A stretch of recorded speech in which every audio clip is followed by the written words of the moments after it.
Welcome to the Real Film Nerds Harvest Horror Fest.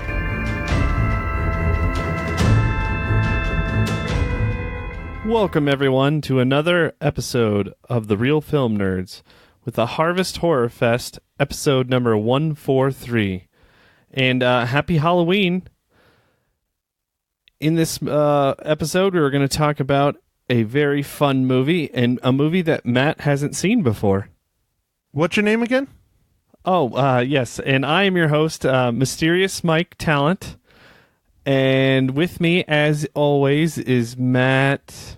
The Tool Fanatic Hinshaw. All right, Matt the Tool Fanatic Hinshaw. Because I'm a tool. Yeah, you are a Tool Fanatic. And this episode is pretty unique because we're actually recording this in person with each other. I flew out here to Arizona from the East Coast to go watch Tool with Matt. How hard is it to get a flight from Intercourse, Pennsylvania? You know, it was not too bad. I had to drive, you know. Is there a lot of foreplay? No foreplay. Oh, you just go right into it, huh? Yep. Sorry, Megs.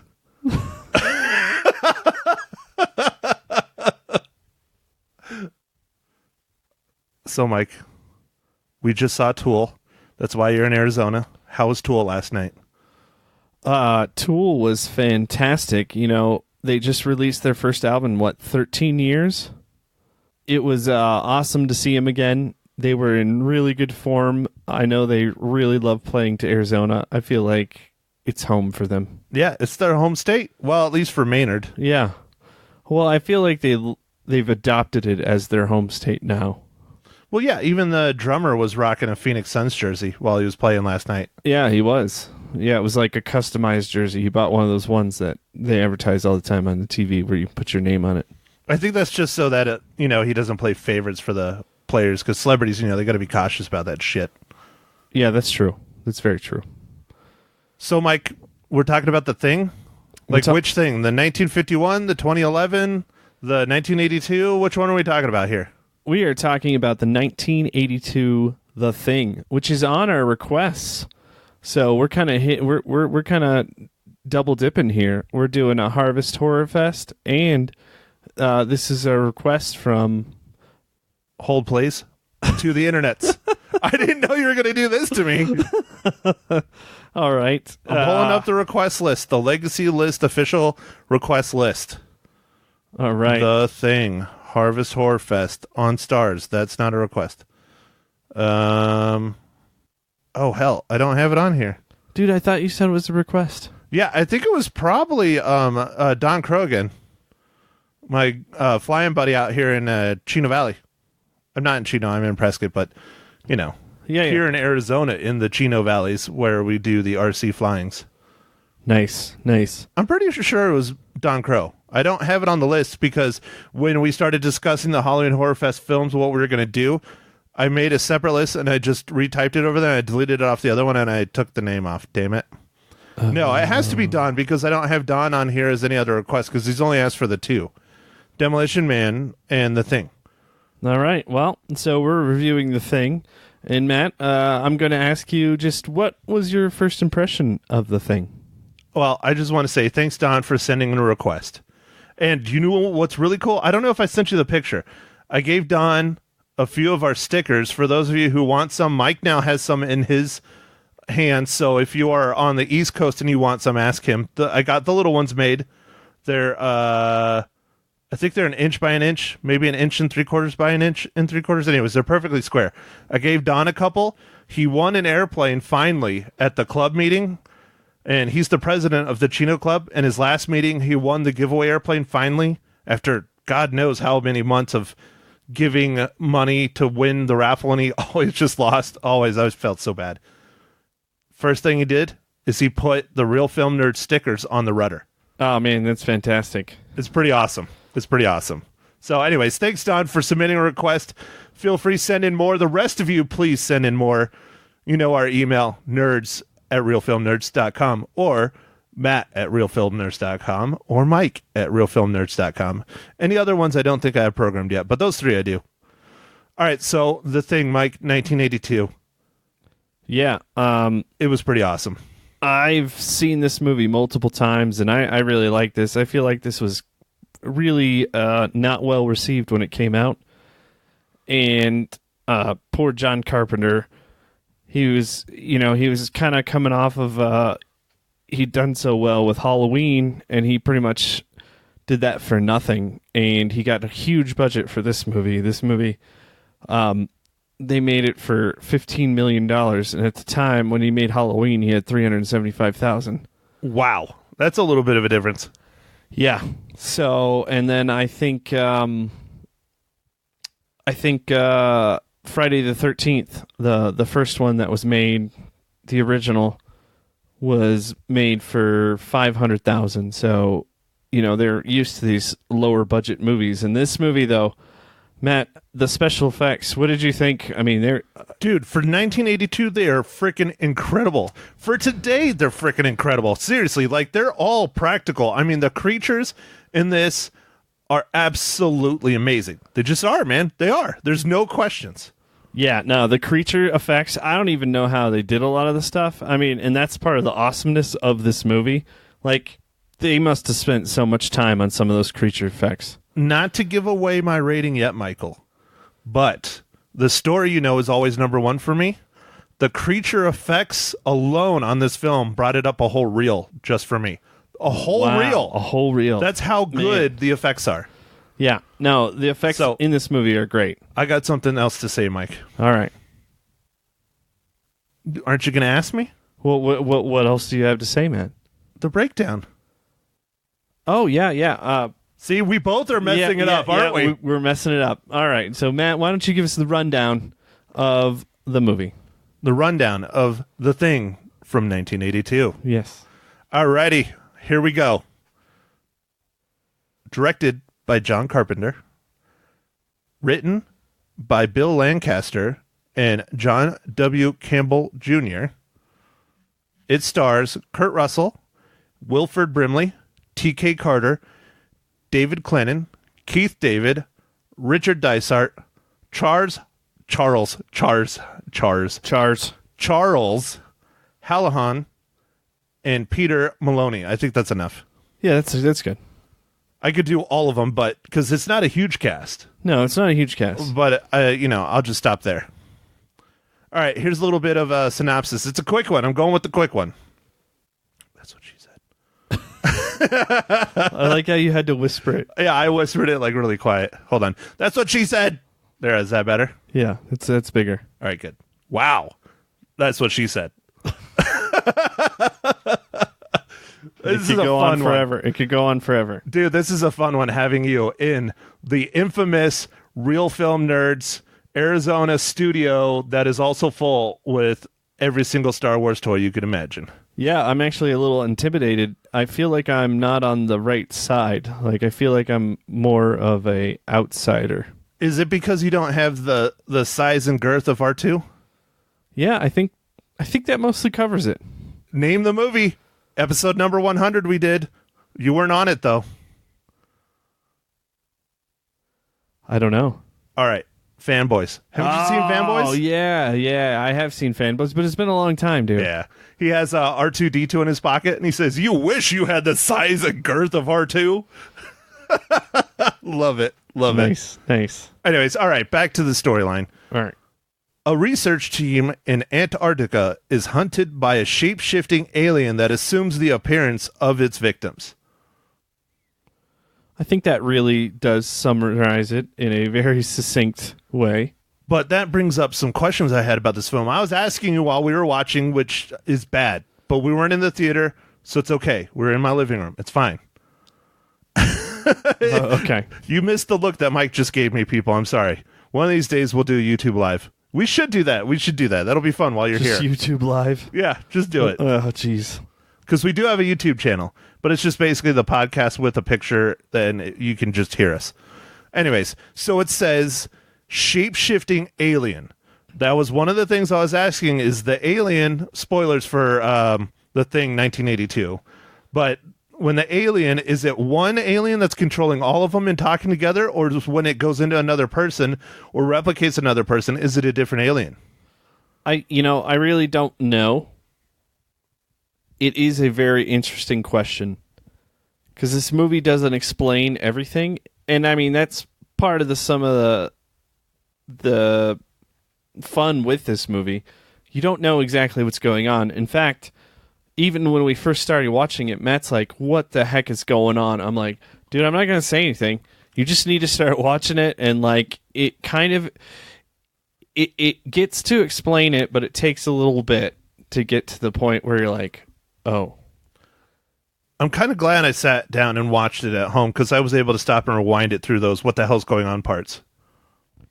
Yeah. I didn't want to say anything because, when I first saw it, I had no fucking clue what was going on either. Well, I've seen bits and pieces of it throughout childhood, but I have not cohesively sat down and watched the whole thing. Oh, okay. So, but again, it caught me by off track many, many, many times. So, yeah. So, Matt, I guess before we get too far into this, I need to ask, what are you drinking today?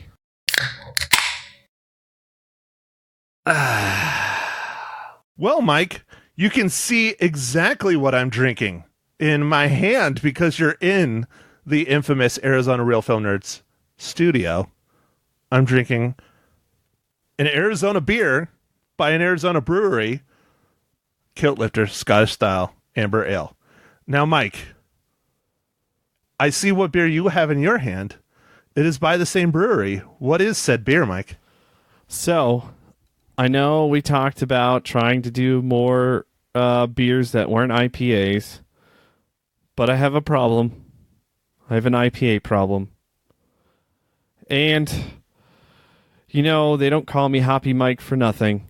So, we are drinking Hop Knot IPA, which is also from Four Peaks. And it is pretty good. Is it your first time having a Hop Knot? It is my first time having a Hop Knot, and I really enjoy it, Matt.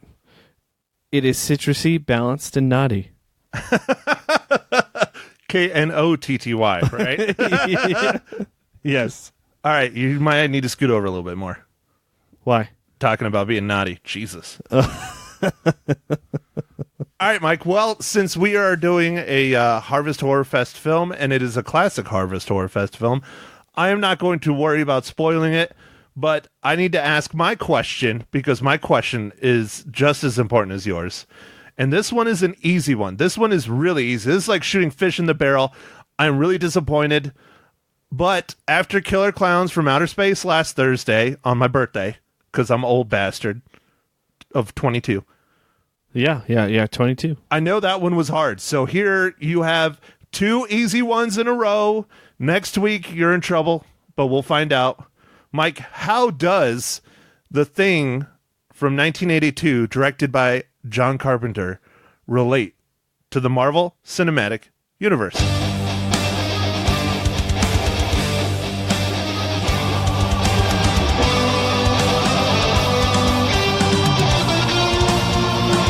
Well, Matt, thanks for asking.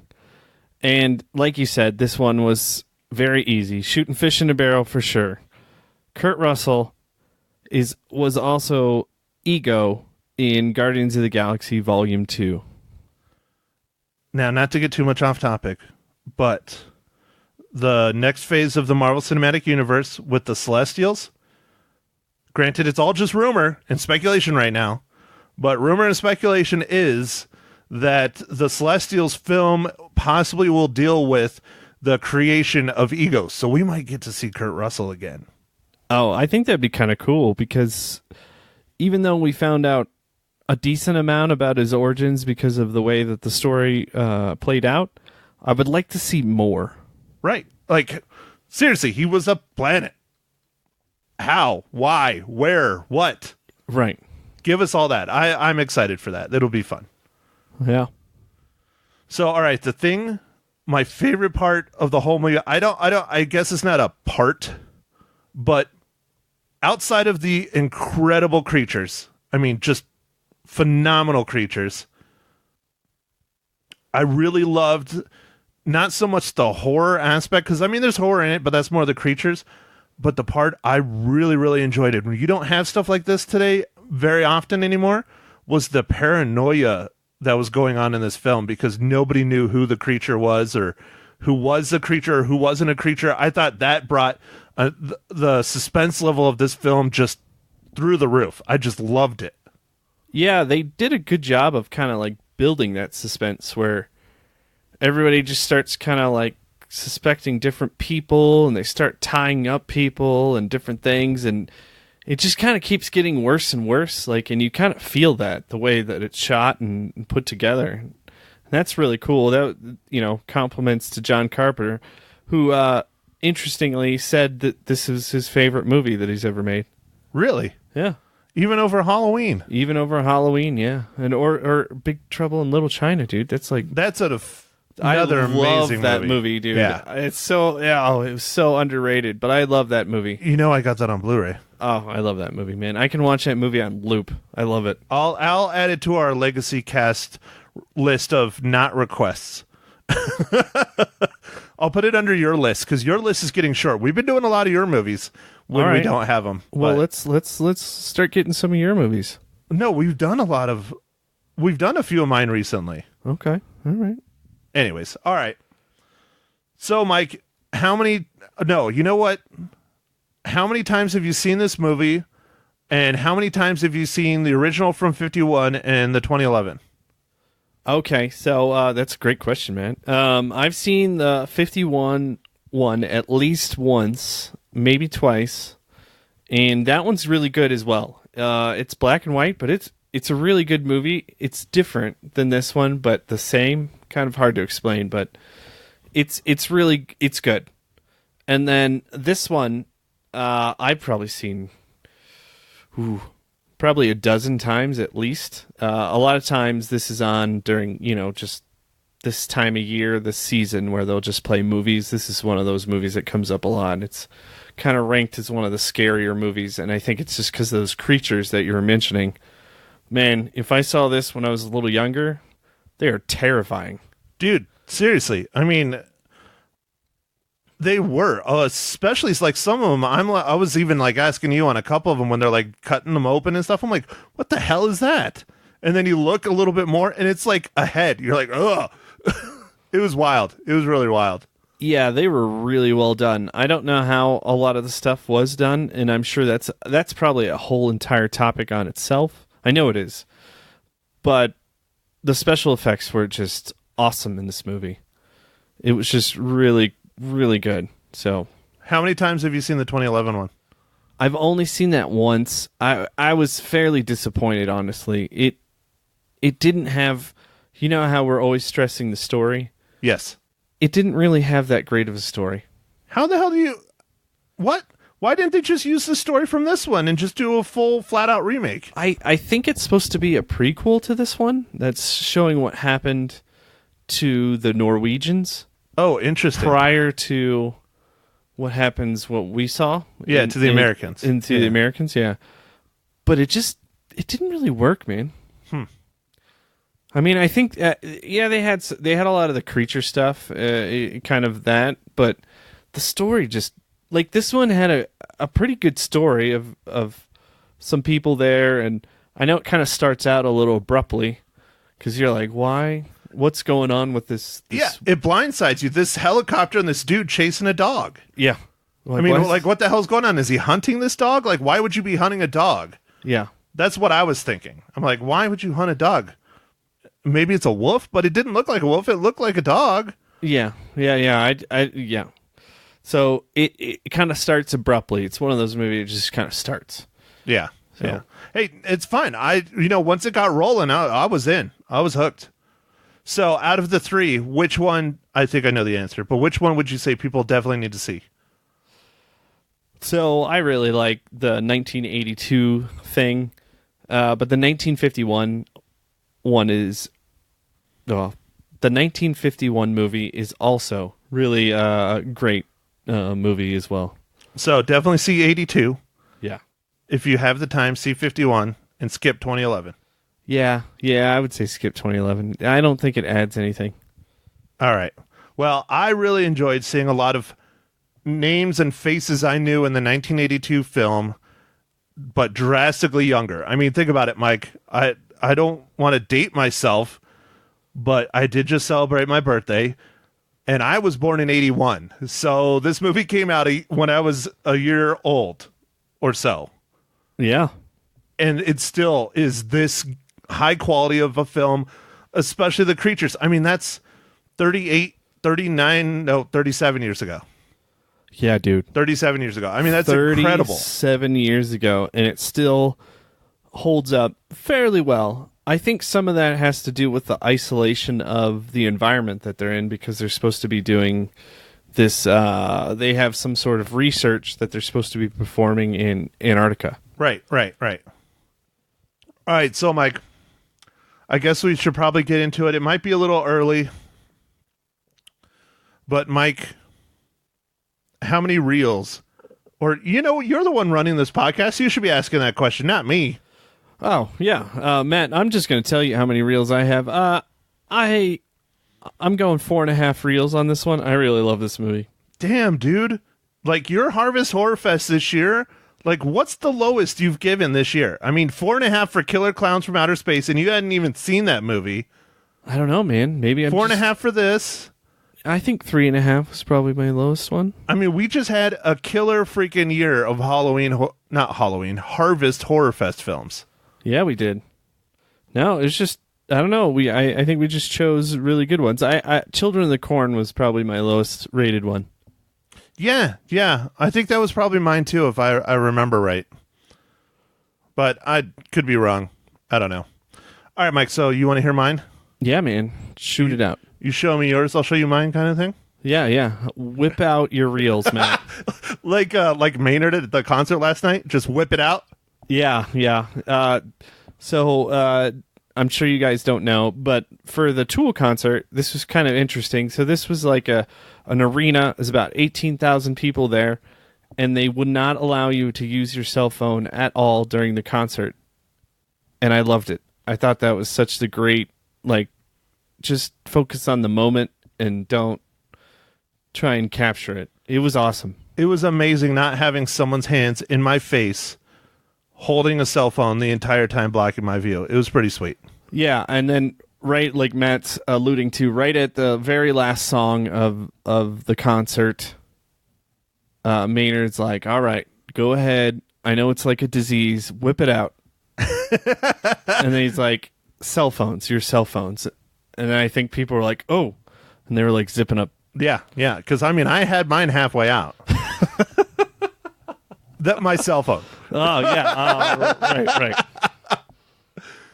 All right, Mike. Well, I give John Carpenter's 1982 The Thing 4 out of 5 reels. Man, dude, that's really awesome for your first time seeing it. See, you rated this really high for your first time. But like I said, it went a whole solid reel up, just based on the monsters and the creatures. But like I was alluding, the story's really good. I mean, it's really good. The paranoia and stuff, even though it starts really abruptly and out of nowhere, and how they keep calling the Norwegians Swedes. No, that's one particular character, Mac, Kurt Russell's character. And Mike has said he is going to dedicate the rest of his life finding an old-timey miner's hat like that to wear from here on out when he goes to work. Yeah, I did enjoy Kurt Russell's prospector hat that he was wearing in this movie. It really just added to the pilot role. Like when he put that on and he put it in and he was flying that helicopter, I'm like, oh, all right, now you can't really move your head. So that's good for a pilot, right? No, man, especially in Antarctica. I mean, what are you going to see? Just white. Yeah. I mean, who cares? Dude, he had the whole outfit by the end of the movie. Like I was pointing out, the only thing he was missing was suspenders. Oh, yeah. How can he not have flannel and suspenders? I think he had flannel, though. I don't know how he didn't have that, but he did have... I think he had flannel on at some point. Yeah, no, I think he had flannel underneath his jackets and stuff, because, I mean, that's... I still have flannel to this day that's in my closet. Yeah, It's warm. Yeah, but you live in a cold place. Yeah, that's true. Oh, not that cold. It's not Flag. Like Lumberjack Michael. Yeah, you're technically Lumberjack Michael too, except for you're not a lumberjack. Well, once a lumberjack, always a lumberjack, right? Yes, for sure. All right, Mike. Well, today is Halloween. Tomorrow, or actually I should say this evening, is a film that is extremely highly anticipated that they're saying is rebooting the whole franchise, and I think we should watch it. The only other thing coming out this weekend that inspires me and I would like to watch, but we could do it later, is The Irishman, and that's coming out on Netflix. Oh yeah, no, The Irishman. Yeah, it's supposed to be great. Martin Scorsese, right? Right. We definitely need to do it because Frankie Lala has been texting my mom and sending her stuff and stories and everything about The Irishman for 3 months now. So Frank is extremely excited about The Irishman. I'm excited to see The Irishman, but we need to see our movie in the theater, and we have one in the theater, and it is supposedly the greatest sequel of this franchise, or not sequel, 10th film probably, hell if I know, of this franchise since the sequel, and that is Terminator Dark Fate. Oh, okay.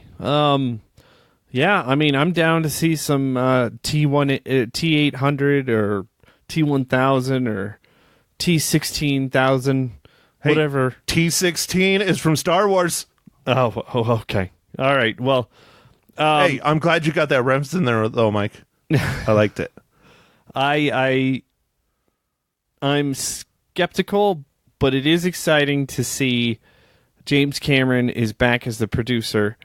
I know he's not directing it, but maybe this will be a better story. Linda Hamilton's back. Yep. The Governator, Arnold Schwarzenegger's back. Yes, sir. So, I want it to be good. So, I want to see that. And Matt, I want to see The Irishman. And, should we talk about the controversy with The Irishman? I'm not sure which one you're talking about. The Irishman, the controversy. Yeah, but what controversy? There's a few surrounding it. Well, the one about the theaters. So okay, that's what I thought. So Netflix wanted to put this in the theaters, and the theaters said, nope. Right. And then to get around that, I guess they're going to show it in some Broadway places. Have you heard this, Matt? No, I haven't heard about that. I do know though that Netflix ran into this with Roma. Because they're thinking Irishman, much like along the lines of Roma, is going to be an award winner. And to be able to qualify for the Oscars, it has to play in theaters somewhere. And in Roma, they had it, I don't know if they bought out the theater or what, but they had a couple screenings in LA and a couple screenings in New York for Roma. And so I think they're trying to do the same thing with the Irishman with the Broadway thing. But real quick, before you start, another one that I'm excited about on Terminator Salvation, I know you haven't seen this show, though. Halt and Catch Fire. Did you ever watch that show? No. Oh, dude, you're missing out. That show was incredible. I watched a couple of the first episodes, and it looked great. And then for reasons I don't know, I just didn't watch anymore. I believe it's all on Netflix now, but the whole thing, I loved it. I watched it religiously every week it came out. Granted, I'm a tech person, much like yourself, but the one particular, there's a handful of actor and actresses in it that I loved. But one of the main characters is the main star in Terminator Salvation. I'm really excited to see her expanding her roots into film. She's mostly known for television, but that's Mackenzie Davis. I think she is a fantastic, underrated actress. We'll see how she does in this one. All right. Yeah, that sounds cool, man. Anyway, sorry. I wanted to get that in when we're still talking about Terminator. All right, back to The Irishman. All right. So The Irishman, Matt. What... I mean, I understand what's going on, and I'm torn because I love seeing movies in the theater as well. But I really want Netflix to make good shows and content and stuff. So, I mean, I wouldn't mind that if Netflix released some things to the theater and streaming at the same time. But obviously the theaters are like not about that at all. No, because it's taking money out of their pockets, but... if they don't release it in the theaters, it's still taking even more money out of their pockets because at least they get a taste if they put it out in theaters. And if The Irishman was in theaters, the first viewing of it, I would definitely want to see it in the theaters just because it's Martin frickin' Scorsese. Yeah, I don't know, man. We're in a weird time. We're entering a weird time. There's the I mean, they're hyping this up a lot in the news lately. The streaming wars. Whoa, streaming wars, dude! It's almost like every episode we're talking about it, man. I mean, it's coming. It's coming hard. Yeah. You know, with Peacock, the new NBC streaming thing. I like how you emphasized the cock in Peacock, Michael. You know how I do. Dude, we need to do video. So there's Disney Plus, there's Apple TV Plus. AT&T's releasing yet another streaming service. They already have HBO Go, they have HBO Now, they have AT&T Now, which is formerly DirecTV Now. They have something coming that's called HBO something. I don't know. HBO Max. HBO Max. Which doesn't make any freaking sense because none of the content that's on it is going to be related to HBO at all. Yeah, that doesn't make any sense at all. Yeah, it's all network stuff. And then they're going to do some of their own original content. And that's the one that chaps my ass because every single one of these streaming services is doing original content. Some of it I really would like to see. Some of it I'm like, I'm not going to pay that just to see one show. Like the CBS All Access. I've talked about that before and wanted to see The Twilight Zone, right? But I don't want to pay just to watch one show. Like if I was a Star Trek person, sure, because CBS has all the Star Trek. But I'm not a Star Trek person. Yeah, so there's that one. Right now the current ones, the current big ones are like Hulu and Netflix. So I guess there is a war brewing. I don't know what's going to happen, but there's also YouTube TV. Mm-hmm. I mean, there's YouTube Red, yeah. Well, no, they don't call it Red anymore, right? Well, no, there's YouTube TV, I think is what it's called for the cable streaming, the over the top stuff. Okay, yeah, the channel stuff, right? Yeah. There is like a YouTube Red, I think, which is like the premium YouTube, I think, which no ads. And then they also have their original shows on it, like the Karate Kid one that I heard is phenomenal. Cobra Kai. Yeah, Cobra Kai. I heard that is really good. So yes, I have also heard that that's really good. But then also YouTube has like a music streaming service. It's getting dicey out there, people. Seriously, man, they're bleeding us dry. Now, I know I've already paid for my Disney Plus subscription for a year. How about yourself, Mike? Yeah, I've decided also to do it for a year because I got a discount. You get a discount when you buy it for a year, and I just want to test it out. And I'm going to make a confession right here, Matt. I kind of just want to see it fail a little bit. So, like, I'm going to try my best to drop the service when it launches. I'm going to stream as much as I can because I don't think they're ready. Oh, okay. You're going to try and break their system. Okay. Yeah. I was like, drop the service. Why did you pay for a year then? No. I mean, I want to see, like, I have nefarious reasons. I kind of want to see it fail a little bit. I want to see it go bad. I don't know why. Well, I really want to watch The Mandalorian. Like, literally, that's... The Mandalorian, I've talked about it before, but The Mandalorian and the new season of Clone Wars is the only reason I'm getting Disney Plus. I already own all the Star Wars movies on Blu-ray. I don't need the streaming service to watch those. Yes, there's some cool Disney movies I wouldn't mind watching, especially stuff like I was going through the list. My younger sister and I were reminiscing about it the other day of films that we haven't seen in forever that we used to watch as kids that's going to be on the service. Oh yeah, no, they got. I'm actually particularly excited about Bed Knobs and Broomsticks. Right, but the original, right? Yeah. No, but it's so much content. But I am going to test the system when it goes live. I think I'm going to be there at midnight and I'm going to start a stream.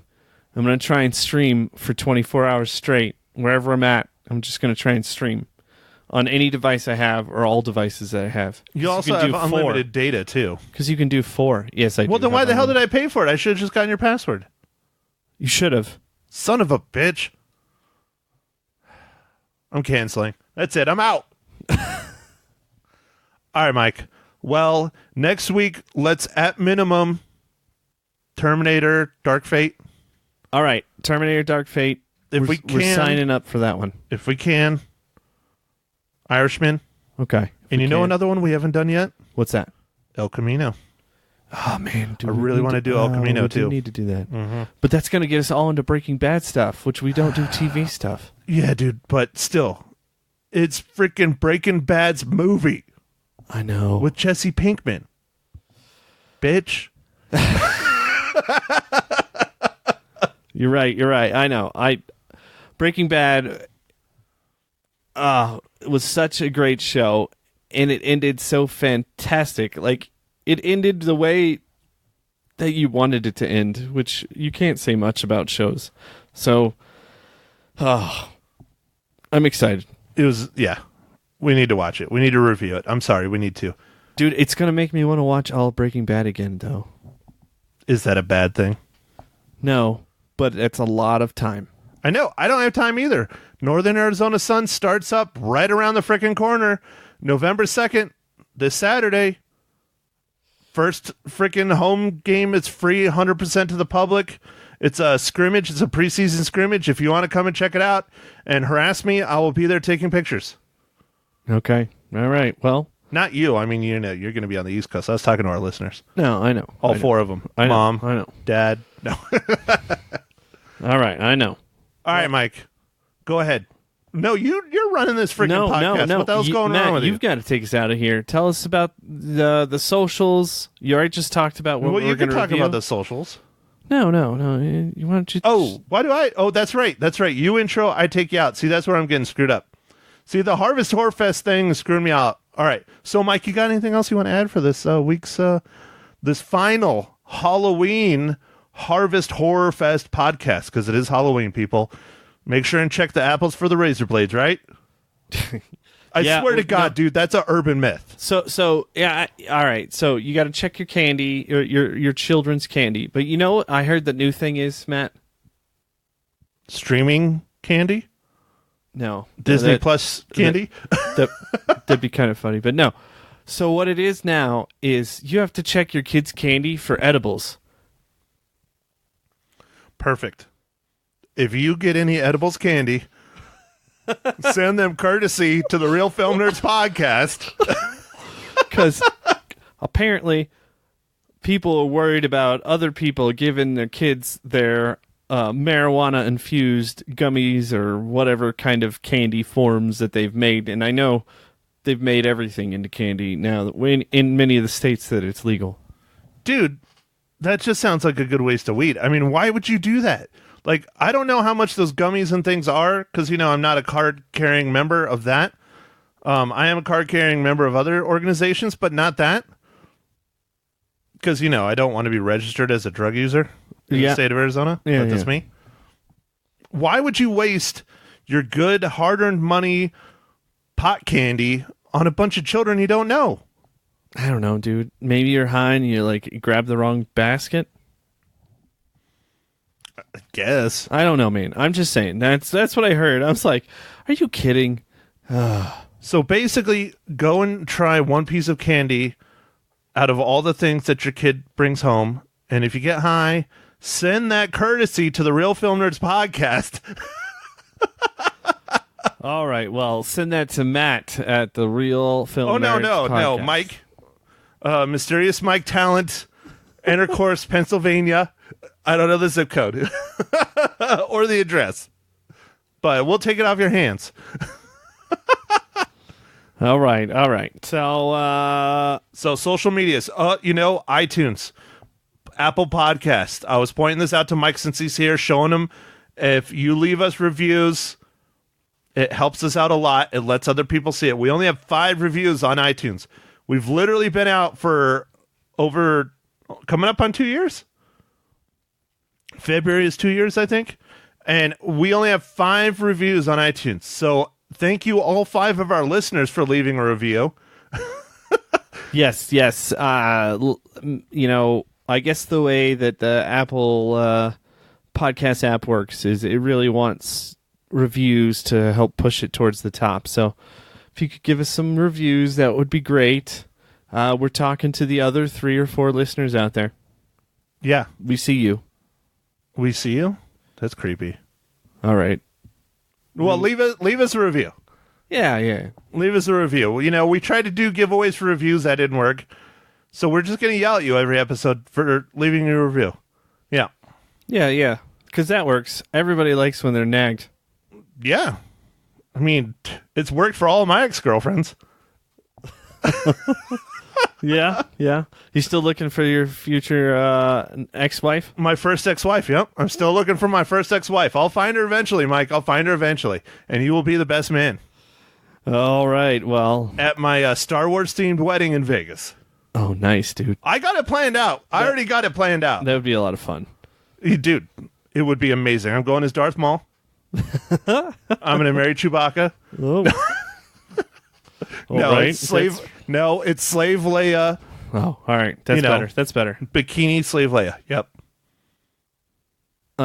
Is it like a white bikini? No.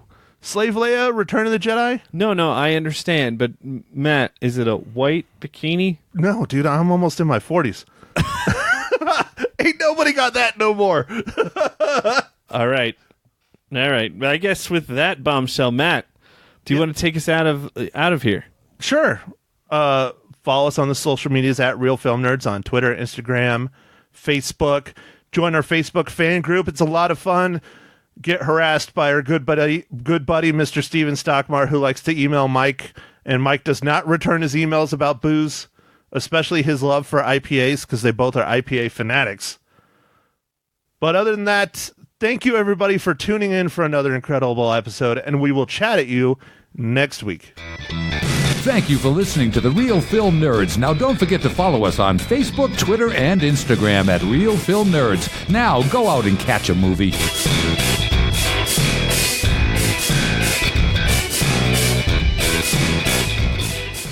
Not with that attitude. Your mom's attitude. Oh, look, it picked you up that time. My preamp, I turned my preamp up and it picked you up. Great. So, what are we doing? We're just going to fucking record. Let me get situated so I can look at you in your beautiful brown eyes. Oh, thank you, man. Yeah, you can put your foot on my shredder. Okay. Just don't turn it on. All right. Because it's a shredder. The Teenage Mutant Ninja Turtles are in the other room. Oh, boy. All right, whenever you want to start, Mike.